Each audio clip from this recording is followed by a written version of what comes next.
Assalamualaikum warahmatullahi wabarakatuh. Perkenalkan kami dari kelompok 8 akan mempresentasikan UTS Etika kami. Untuk anggotanya ada saya sendiri, Farah Nabila dengan NIM 11052130003. Catherine Michelle dengan NIM 11052130071. Khairunisa dengan NIM 11052100077. Dan yang terakhir ada Kamila Hasanah dengan NIM 11052130035. Kelompok kami mendapatkan materi tentang sebuah penelitian yang memakai primata sebagai subjek penelitian dilakukan pada 5 dekade lalu. Pemakaian primata tersebut bertujuan untuk mengetahui efek fisiologis cedera kepala pada manusia. Pada awal eksperimen, semua primata diberi obat penenang agar tubuhnya lebih mudah diikat, lalu mereka diberi gas NO atau gas tertawa.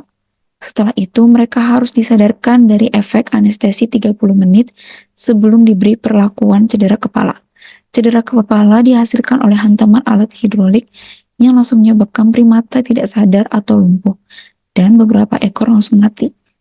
Primata yang masih bertahan hidup kemudian dipakai untuk mempelajari mekanisme otak pada cedera kepala selama 2 bulan, sebelum akhirnya mereka dieuthanasia. Untuk isu dan inti permasalahannya adalah yang pertama, penggunaan primata sebagai subjek penelitian seperti simpanse dan monyet yang memiliki kemampuan kognitif yang tinggi dan seringkali mirip dengan manusia dapat menimbulkan beberapa pertanyaan tentang perlakuan adil dan penghormatan terhadap hak-hak hewan. Yang kedua, pemberian anestesi dan penggunaan gas NO sebagai obat tenang sebelum cedera kepala dapat menimbulkan kekhawatiran tentang keamanan dan kesejahteraan hewan. Yang ketiga, penciptaan cedera kepala dengan menghantamkannya ke alat hidrolik dapat menyebabkan cedera parah atau bahkan kematian. Padahal ada penelitian tambahan bahwa ada cara lain yang lebih moral untuk menyelidiki cedera kepala tanpa menyebabkan cedera fisik yang serius pada hewan percobaan. Inti dari permasalahannya, penggunaan primata sebagai subjek penelitian dapat menimbulkan beberapa isu etis, keamanan, dan kesejahteraan hewan.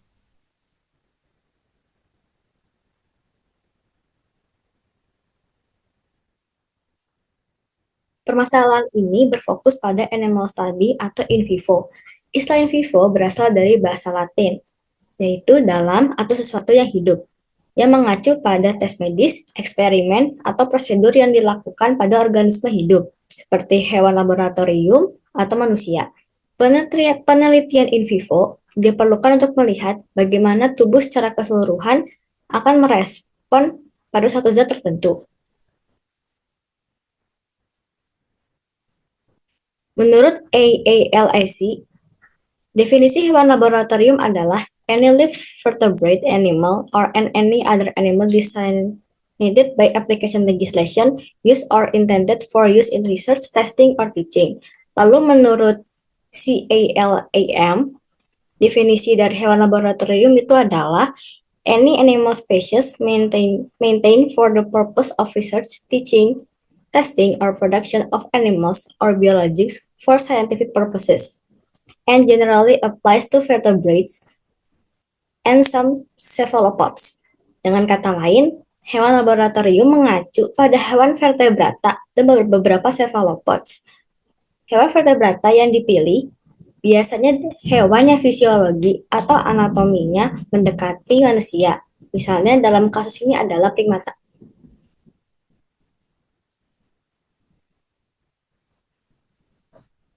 Tujuan pemanfaatannya hewan laboratorium adalah penelitian in vivo ini baru bisa diaplikasikan pada manusia jika sudah ada bukti keamanannya pada uji hewan coba.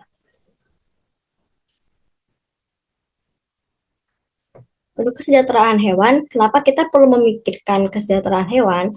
Meskipun tidak ada animal rights atau hak hewan laboratorium perlu diperlakukan secara manusiawi, sehingga pada penelitian in vivo pada hewan ini memiliki prinsip, yaitu 3R dan 5F. Yang pertama untuk 3R itu ada replace, reduce, dan refine. Untuk replacement ini maksudnya menggantikan penggunaan hewan sebagai hewan percobaan. Kalau untuk refinement itu modifikasi prosedur percobaan untuk meminimalkan rasa sakit dan meningkatkan kesejahteraan hewan. Lalu ada reduce, itu mengurangi jumlah hewan yang dipakai saat percobaan. Lalu untuk 5F itu ada yang pertama freedom from hunger and thirst, freedom from discomfort, freedom from pain, injury, and disease, freedom to express normal behavior, freedom from fear and distress. Perkenalkan, nama saya Waidunisa dengan NIM 11052100077. Saya di sini akan mempresentasikan hasil diskusi kelompok kami dan saya akan membahas mengenai argumen. Argumen di sini dibagi menjadi berdasarkan dua jenis, yaitu berdasarkan ahli peneliti serta berdasarkan teori.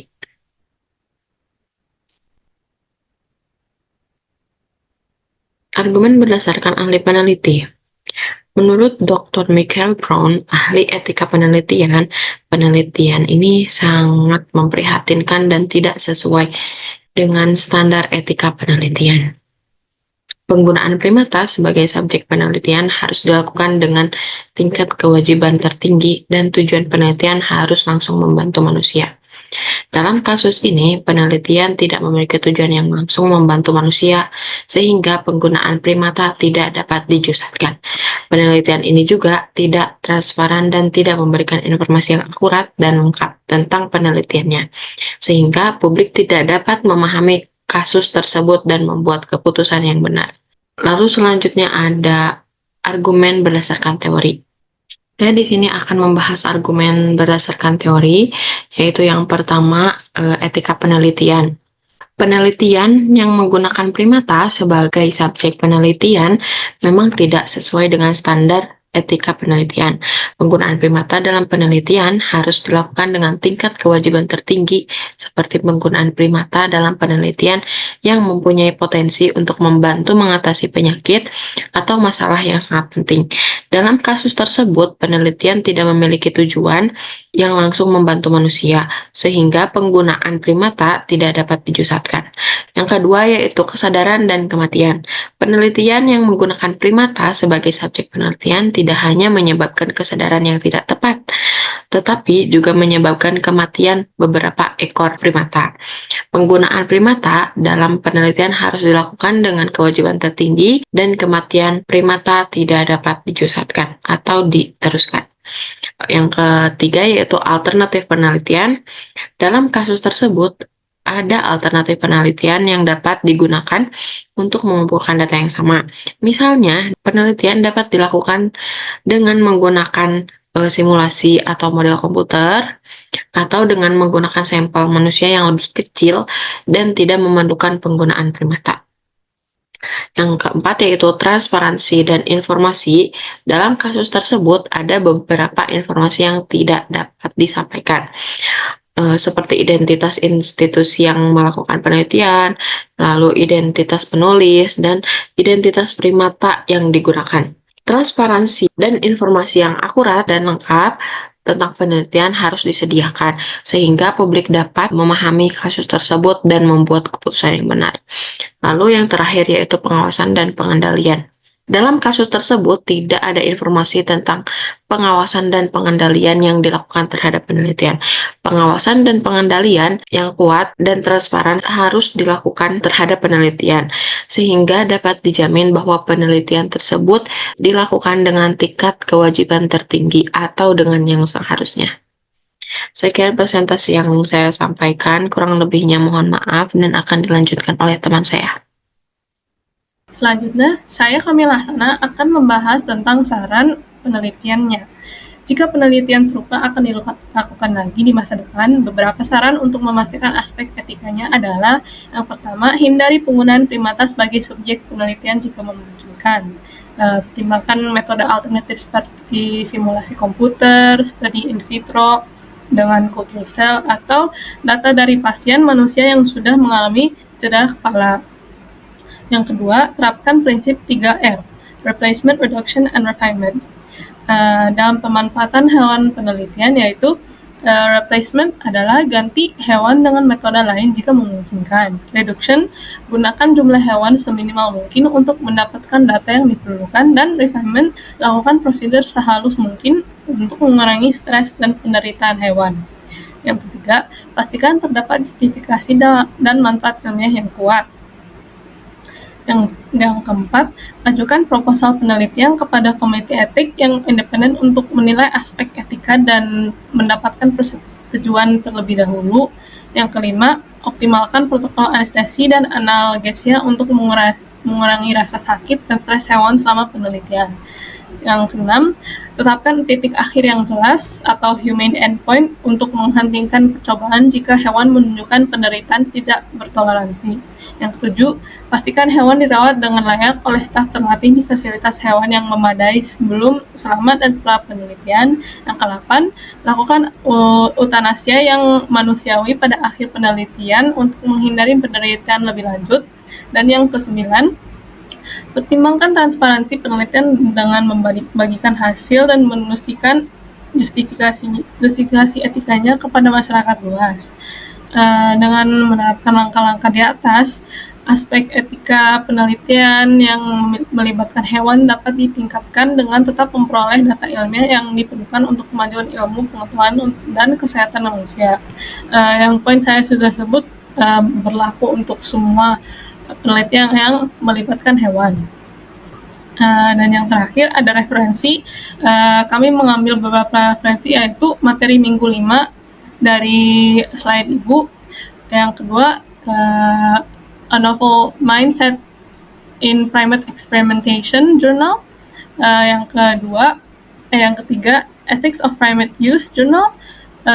Yang keempat, Ethical and Scientific Pitfalls Concerning Laboratory Research with Non-Human Primates and Possible Solutions Journal. Dan yang terakhir ada gambaran status fisiologis pasien cedera kepala di IGD RSUD Ulin Banjarmasin. Sekian dari presentasi kami. Mohon maaf jika ada salah. Assalamualaikum warahmatullahi wabarakatuh.